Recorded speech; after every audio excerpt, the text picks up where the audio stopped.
नालासोपारा वसई विरार में उत्तर भारतीय vote bank काफी बड़ा है और कई मायनों में महत्वपूर्ण भी। चुनाव के दौरान उत्तर भारतीयों को लुभाने के लिए हर राजनीतिक पार्टी कभी किसी भोजपुरी कलाकार को बुला लेती है या फिर कभी उनके लिए भोजपुरी के कार्यक्रम रखे जाते हैं, लेकिन चुनाव समाप्त होते ही उन्हें बुला दिया जाता है। आखिर इतनी बड़ी अनदेखी उनके साथ क्यों? क्या उत्तर भारतीय सिर्फ एक वोट बैंक ही बनकर रह गए? नहीं, मैं ये नहीं मानती कि उत्तर भारतीय वोट बैंक बन के रहे हैं। जिस जहाँ से मैं हूँ मैं वहाँ से नहीं मानती।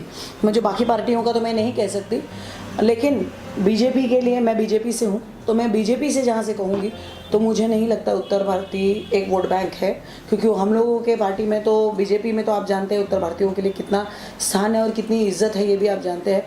रही बात, अगर मैं 132 नालासोपारा विधानसभा या वसई विधानसभा या बोईसर विधानसभा से बात करूं तो वहां से भी महायुति के जितने प्रत्याशी हैं कोई भी उत्तर भारतीयों के खिलाफ नहीं है और सब के सब उत्तर भारतीयों के संरक्षण के लिए, उत्तर भारतीयों के रक्षा के लिए है। रही बात, अगर मैं बहुजन विकास आघाड़ी की बात करूं तो बहुजन विकास आघाड़ी के वहाँ से एक स्टेटमेंट रिलीज हुआ था कि शिवसेना तो उत्तर भारतीयों को मारने वाली पार्टी है, मार के भगाने वाली पार्टी है। तो उस पर भी मैं उत्तर देना चाहूँगी आपके चैनल के माध्यम से कि शिवसेना अभी जो जितने प्रत्याशी है वो महायुति के प्रत्याशी है, सिर्फ शिवसेना के नहीं है, महायुति के प्रत्याशी है।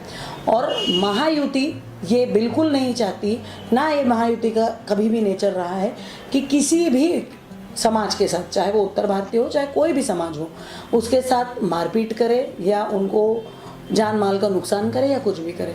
रही बात, अगर मैं बहुजन विकास आघाड़ी की बात करूं तो चाहे वो नरेश चौरसिया हो, मेरे पिताजी सुरेश दुबे हो, मकवाना हो, मकवाना के तो बाप बेटे दोनों का मर्डर हो गया हो, तो ऐसे कई लोग कई समाज के हैं जिनका उन्होंने डायरेक्ट मर्डर किया है।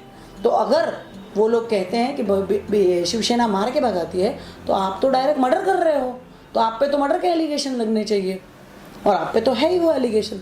तो बात ये है कि उल्टा चोर कोतवाल को डांटे वाला बात है।